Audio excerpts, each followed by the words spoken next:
Hello বন্ধুরা, good morning. কেমন আছো তোমরা? আশা করি সবাই খুব ভালো আছো, আর আমরাও বেশ ভালো আছি। আমি আলপনা আমার নতুন আরও একটি ব্লগে তোমাদের সবাইকে স্বাগত জানাই।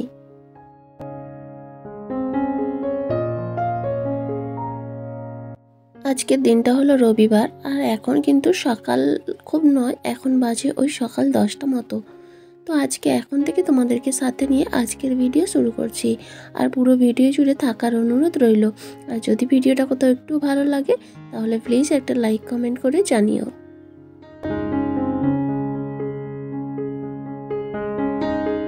সকালের কাজকর্ম সমস্ত কিছু কমপ্লিট, বাসি কাপড়টা ছেড়ে নিয়েছি। আজকে না স্নানটা করিনি, তো দুপুরে স্নান করার ইচ্ছা রয়েছে। আর আজকে তো আমাদের ওষুধ শেষ হবে, আর মানে ওষুধ বলতে জন্ম ওষুধ আর কি। তো সেটাই আজকে শেষ হবে, তাই দুপুরেই স্নান টান করবো। কারণ কি, তাহলে ঠাকুরটায় জল টল সবই দিতে পারবো। অনেক দিন হয়ে গেল তো দেওয়া বন্ধ রয়েছে। তো আজকে কিছু কাজকর্ম করব, এই ঘরের একটু টুকটাক পরিষ্কার পরিচ্ছন্ন আর কি। মানে সব দিনই তো সব রকম চলতেই থাকে, মানে 4 দিন হয়ে গেলেই আবার জিনিস যেন নোংরা হয়ে যায়।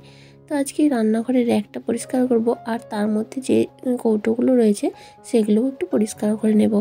এটা যেহেতু একেবারে গ্যাসের সামনে থাকে, তো এটাই বেশি নোংরা হয়। আর গত যেদিন রান্নাঘর পরিষ্কার করেছিলাম, তো এই র্যাকটা বা র্যাকের মধ্যে যেগুলো ছিল কিছুই পরিষ্কার করা হয়নি, তাই আজকে একটু করে নিচ্ছি। ওই প্রথমেই র্যাকের যে কৌটোগুলো সব নামিয়ে নিয়েছি, আর তারপর র্যাকটাকে একটু ভালো করে পরিষ্কার করে ধুয়ে দেব।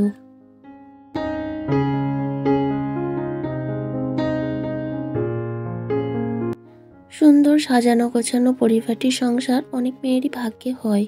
তো বেশিরভাগ মেয়েদের ক্ষেত্রেই হয় সাজানো গোছানো একটা সংসারে গিয়ে ওঠে, আর তখন সেই সংসারেই তারা মানে সংসার করতে থাকে। কিন্তু এইরকম এরকম পাওয়া, তার মধ্যে মনে হয় কোনো আনন্দ থাকে না, ওটা একঘেয়েমিই লাগে। কারণ না চাইতেই যদি কোনো কিছু পাওয়া যায়, তার আনন্দ বা মূল্য মনে হয় না কিছু থাকে। কিন্তু এমন যদি কেউ থাকে যে নিজে হাতে, মানে ফাঁকা সংসারে এসে নিজে হাতে সেই সংসারটাকে পূর্ণ করে, তবে তার মধ্যে যে পাওয়া সেই তৃপ্তি একটা আলাদা রকম। তো আমার ক্ষেত্রে সেটাই ঘটেছিল। মানে আমি যখন আসি আমার সংসার একেবারেই শূন্য, আর আজ তোমরা যা দেখেছো সবটাই আমার নিজের হাতে, সম্পূর্ণ একা হাতে গড়া। কেউ বলে বা কেউ সাহায্য করে তৈরি করায়নি। আমি সম্পূর্ণ নিজের থেকে নিজে হাতে ইনকামটা না, নিজে হাতে সব কিছু করেছি। তো এমন নয় যে আহামরি কিছু করে ফেলেছি, কিন্তু আজ তোমরা যেটুকু দেখছো একটা সংসারে মানুষের জীবনযাত্রা পালনের জন্য আমাদের মতো সাধারণ ঘরের যতটা প্রয়োজন আমার সংসারে আশা করি সেটা আছে। কারণ আজকে যদি আমার বাড়িতে 10টা লোক এসে যায়, আমার কারো কাছে কোনো কিছু আনতে যেতে হয় না। তো এর থেকে বড় পাওয়া আর কিছু হতে পারে? আমি কিন্তু আমার ফ্যামিলি থেকে একটা বাসনও পাইনি। তো যাই হোক, ভগবানের আশীর্বাদ ছিল বলে আজ আমি আমার সংসারটাকে পূর্ণ করতে পেরেছি। আর তোমরাও এভাবে ভালোবাসা দাও, সাপোর্ট করো, যাতে ভবিষ্যতে আমার সংসারটা আরও ভালো পূর্ণ করতে পারি। তো যাই হোক, এই যে দেখো একটা ধুয়ে এই যে রোদে বসিয়ে দিচ্ছি, আর এখন কৌটোগুলো একটু সার্ফ জল দিয়ে একটা কাপড় দিয়ে ভালো করে ঘষে ঘষে ধুয়ে নিলাম। তারপর হালকা একটু মুছে এখন একটু রোদে রেখে দেবো।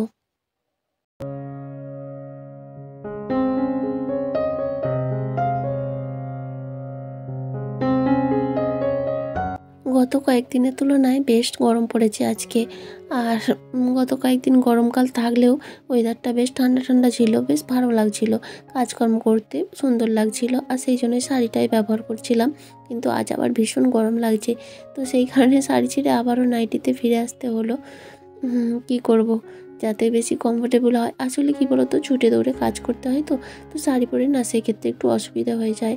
তাই গরমের যেদিনকে ভীষণ গরম পড়ে সেদিনকে বাধ্য নাইটি পরতে হয়। তো যাই হোক, ওদিকের কাজকর্মটা কমপ্লিট করে চলে আসলাম, এবার রান্নার দিকে যাব। আর উনুনে তো ভাত বসাবো, তো সেই জন্য হাঁড়িটা একটু ছাই বুলিয়ে নিচ্ছি। যদিও তলার দিকটা বেশ কালি হয়ে গেছে, কিন্তু তবুও ছাই বুলালে ওপর দিকটা মাজতে সুবিধা হয়। যেদিকটা কালি নেই আর কি, সেদিকটা সুবিধা হয়। তো তারপরে আমি ভাতটা বসিয়ে দিয়ে আসলাম। এদিকে দেখো তোমাদের দাদাভাই একটা তরমুজ নিয়ে এসে কেটেছে। তো আগের দিন একটা তরমুজ এনেছিল, একেবারেই বাজে, মানে ভেতরটা পুরো সাদা, ভালো না, তো ফেলে দিতে হয়েছে। তো আজকে তরমুজটা বেশ সুন্দর, খুব সুন্দর লাল টকটক করছে আর বেশ মিষ্টি।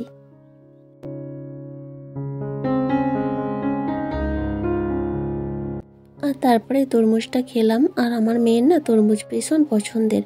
তো কয়েকদিন ধরেই বাবাকে বলছিল তরমুজ আনবে, তরমুজ আনবে। তো একদিন নিয়েছিল, সেটা খারাপ ছিল, ও তো আর খেলো না। তো আজকেরটা বেশ ভালো হয়েছে। তো সেই জন্য তিনজনে বসে খাওয়া দাওয়া করলাম। আর তারপরে চলে আসলাম রান্নার জোগাড় করতে। তো আজকে একেবারেই সাদামাটা রান্না করব, যদিও বছরের প্রথম দিন অনেকের বাড়িতেই মাংস টাংস হবে, তো আমার বাড়িতে আজকে হবে না। তো মাংস হবে না, তাই বলে কি একেবারেই কিছু শূন্য যাবে না। তো ডিমের ঝোল রান্না করব। আর এই যে শাক ভাজা করব। 3 রকম শাক রয়েছে এর মধ্যে। লাল শাক আর কলমি শাক আমাদের জমিতে, যেটা তোমাদের গতকালের ভিডিওতে দেখেছিলাম, আজকেই প্রথম কেটে নিয়ে এসেছি। আর এই যে চাপানোটে শাক, এইগুলো একটু পোকা পোকা হয়ে গেছে, কারণ একটু বড় হয়ে গেলে না এই শাকগুলো পোকা হয়ে যায়।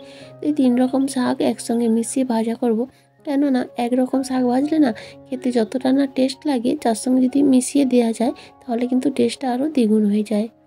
তারপরে দেখো এদিকে চলে আসলাম এখন মশলা কষাতে। ওদিকে কিন্তু ভাত হয়ে গেছে, আর শাকটা কেটে ধুয়ে রেখেছি। আর এই যে ডিমের ঝোলের আলু ভেজে তারপরে মশলা কষিয়ে এখন জল ঢেলে দিলাম। আর তারপর ওদিকে ঝোলটা ফুটতে থাক, এদিকে কাজকর্মগুলো টুকটাক করে করতে থাকি। আর যেগুলো সব ধুয়ে দিয়েছিলাম শুকিয়ে গেছে, এখন জিনিসপত্রগুলো জায়গার জিনিস জায়গায় গুছিয়ে দেবো।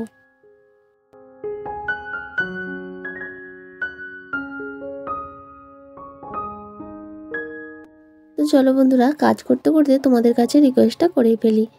এতক্ষণ পর্যন্ত যে সকল বন্ধুরা আমার সাথে রয়েছো, আমার আজকের ভিডিওটা তোমাদের কেমন লাগলো অবশ্যই একটা কমেন্ট করে জানিও। আর যদি কোথাও ভালো লাগে তাহলে প্লিজ একটা লাইক করে দিও, চাইলে শেয়ার করতে পারো। আর আজকের ভিডিওতে যদি কোনো নতুন বন্ধু থেকে থাকো, তুমি চাইলে চ্যানেলটা সাবস্ক্রাইব করতে পারো। আর যারা অলরেডি সাবস্ক্রাইব করে আমার ছোট্ট পরিবারের সদস্য হয়ে গেছো, তাদের সবাইকে অসংখ্য ধন্যবাদ। আর সেই সঙ্গে আমার প্রত্যেক দিনের ভিডিওতে যে সকল দিদিভাইরা মিষ্টি মিষ্টি কমেন্ট করে আমাকে সর্বদাই মোটিভেট করছো, তাদের সবাইকে আমার তরফ থেকে অনেক অনেক আন্তরিক ভালোবাসা আর শুভ নববর্ষের অনেক প্রীতি ও শুভেচ্ছা।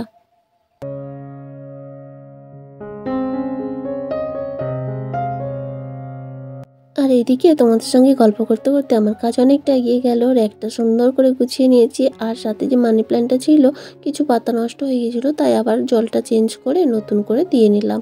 আর তারপরে এখনও তরকারিটা কমপ্লিট হয়নি, তো চলে আসলাম ঘরে। ঘরটা আগেই ঝাড়ু দিয়ে দিয়েছিলাম, বিছানা টিছানা গুছিয়ে নিয়েছিলাম, তো ঘরটা আজকে একটু মুছে নিচ্ছি।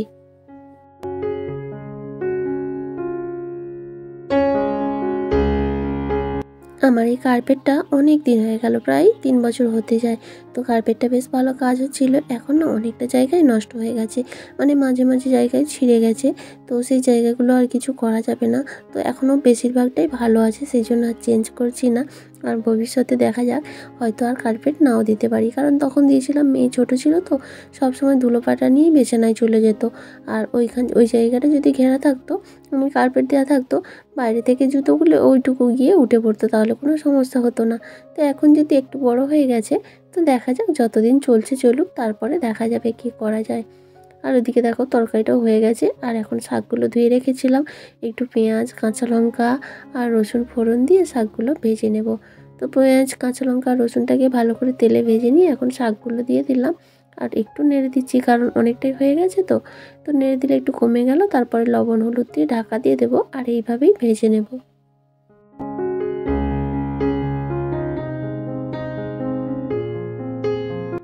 আর এদিকে মেয়ে দেখো সাইকেলের ওপর বসে বসে খেলা করছে। কি করবে, একা একা সব সময় ভালোও লাগে না। তো যা করছে করুক। কিছুক্ষণ আগে সাজগোজ করছিল, তারপরে এখন আবার এসে খেলা করছে। আর আমি এদিকে তোমার কাজ নিয়েই ব্যস্ত। তো ওদিকে রান্না চলছে, এদিকে ঘর দুয়ারগুলো ভালো করে পরিষ্কার করে নিচ্ছি। আর যেহেতু ভীষণ গরম, চারিদিকে ধুলো ছড়াছড়ি হচ্ছে, সেই কারণে একটু জল ছড়িয়ে দিলাম, তাহলে ঝাঁট দিতে গেলে ধুলোটা একটু কম উঠবে। আসলে মেয়ে মা দুজনেরই তো ডাস্ট অ্যালার্জির সমস্যা। ধুলো নাকে গেলে এক্ষুনি হাঁচি হাঁচি লেগে যাবে, আর সর্দিও শুরু হয়ে যাবে। তো সেই কারণে জলটা দিয়ে দিলাম, তাহলে ধুলোটা কম উঠবে।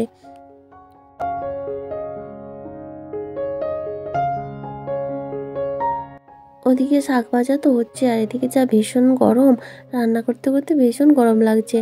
তো ভাবলাম এক বোতল জলে ওআরএস খুলে নিই। আর এই গরমে তো নুন চিনির জল বা ওআরএসের জল খেলে খুবই উপকার। তো সেই কারণে ওআরএস তো বাড়িতে 1 বাক্স করে কিনে নিয়ে আসা হয় আমাদের গরমে। তো এটা গত বছর আনা হয়েছিল, তো এখনও ডেট রয়েছে। তো এবছরই শেষ করে নিতে হবে। তো এই যে 1 বোতল জলে গুলে নিলাম একটা প্যাকেট, আমিও একটু খেয়ে নিলাম, আর মেয়েকেও জোর করে খাইয়ে দিলাম। ও খেতে চাইছে না, আমিও জোর করে খাইয়ে দিলাম। আর তারপরে এসে দেখলাম শাক ভাজাটাও হয়ে গেছে। এখন শাক ভাজাটাও নামিয়ে নেব। এরপর গ্যাসটাকে সুন্দর করে মুছে নিয়ে তারপরে মেয়েকে স্নান করাবো।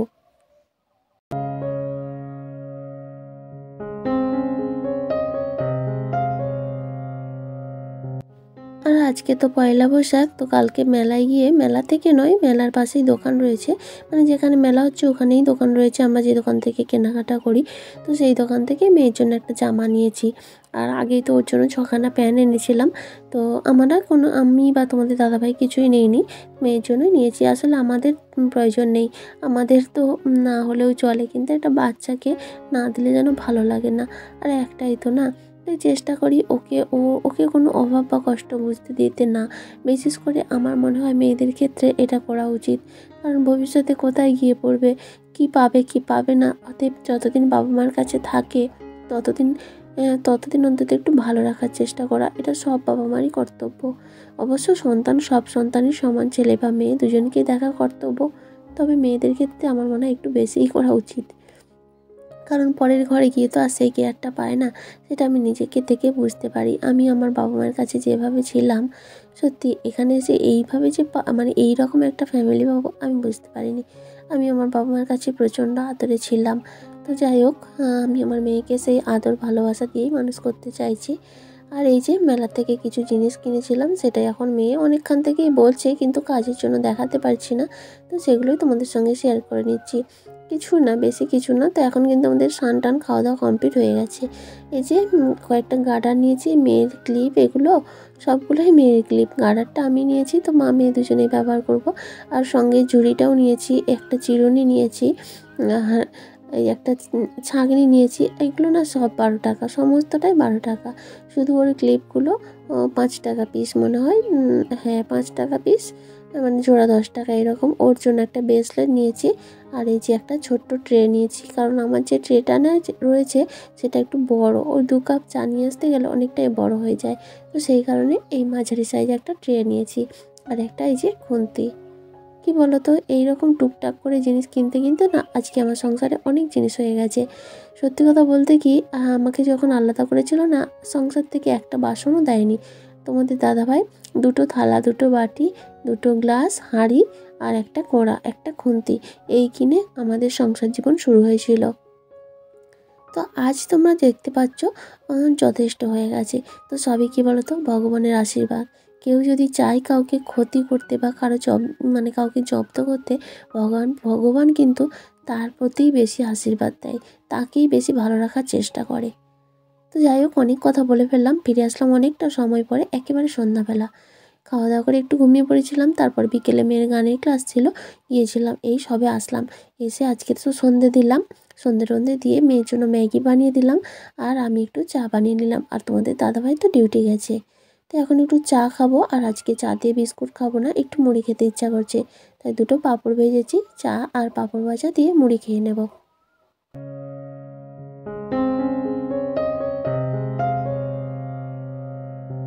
আর তারপরে খাওয়া দাওয়া করে মেয়েকে একটু পড়ালাম, তারপরে চলে আসলাম জামা কাপড়গুলো গোছাতে। তো দুপুরে জামা কাপড়গুলো শুকিয়ে গেছিলো, সব কিছু তুলে রেখে দিয়েই চলে গেছিলাম, মানে তুলে রেখে দিয়ে তারপরে একটু ঘুমিয়ে পড়েছিলাম। আর ঘুম থেকে উঠে তো আর অন্য টুকটাক যে কাজকর্মগুলো থাকে, ঝাঁট দেওয়া, জামা কাপড় তোলা, যেগুলো ভিজেছিল মেলা ছিল, সব কিছু রেখে দিয়ে মেয়েকে খাইয়ে দিয়ে নিয়ে চলে গেছিলাম। আর এই যে এখন এসে এগুলো ধীরে সুস্থে করছি, কারণ এগুলো করতেও তো সময় লাগে না। আর সমস্ত সংসারের একটু জেদ তো আমাকে একা হাতে করতে হয়। তাই যে সময়ের কাজ সময়ে হয় এটা কিন্তু না, তবে পরে পরে আমি গুছিয়েই করি। তবে আমার সংসার কিন্তু একেবারে অগোছালো করেও আমি রাখি না, কারণ আমি নিজেই তো অগোছালো অপরিচ্ছন্নতা পছন্দ করি না। তোমরা যারা আমার রেগুলার ভিডিও দেখো তারা অবশ্যই ভিডিও দেখে একটু বুঝতে পারবে, শুধু যে ভিডিও করার জন্য এগুলো করি তা কিন্তু নয়। আমার সব দিনই এইরকমই অভ্যাস, পরিষ্কার পরিচ্ছন্ন হোক না মাটির বাড়ি, তো একটু পরিষ্কার পরিচ্ছন্ন গোছানো সাজানো থাক, তাহলে না বেশ ভালো লাগে। মনের দিক থেকেও শান্তি, আর মনে হয় যেন একটা পজিটিভ এনার্জি ফিল করে। আর সেই আমি যদি এইভাবে করি, সেটা দেখে কিন্তু আমার মেয়েও শিখবে। কিন্তু আমি যদি নোংরামো করে রেখে দিই, সেই জিনিসটা আমার মেয়েও শিখবে। ভবিষ্যতেও যেখানে গিয়ে পড়বে সেখানেও তো ওটাই করবে না, তখন সেক্ষেত্রে খারাপ। অতএব প্রত্যেকটা বাবা মায়ের উচিত নিজেদেরকে ভালো করে তৈরি করা। যে একটা বাচ্চাকে ভালো করে মানুষ করতে গেলে কথায় আছে না, বাবা মাকে আগে ভালো মানুষ হতে হবে। অন্যান্য পরিবেশ তো অবশ্যই দরকার, কিন্তু সেটা তাও বাদ দিয়ে বাবা মাকে আগে সব কিছু ঠিকঠাক করতে হয়। তো যাই হোক, ওদিকে সব জামাকাপড়গুলো গোছগাছ করে এখন এই যে আলনাটাও একটু সুন্দর করে গুছিয়ে নিলাম। আর এই যে মেয়ে চলে এসেছে আমার কাছে। তো আজকে বাইরেই পড়তে বসেছিলাম, কারণ বেশ গরম, বাইরেটা বেশ ঠান্ডা ঠান্ডা লাগে। তো এখন আমি ঘরে কাজ করছি, ও চলে আসলো আমার কাছে। তো আলনাটা গোছানো হয়ে গেল। এখন কিছু জামাকাপড় রয়েছে, নতুন জামাকাপড়, তো সেগুলো সেই আলমারিতে গুছিয়ে নেব।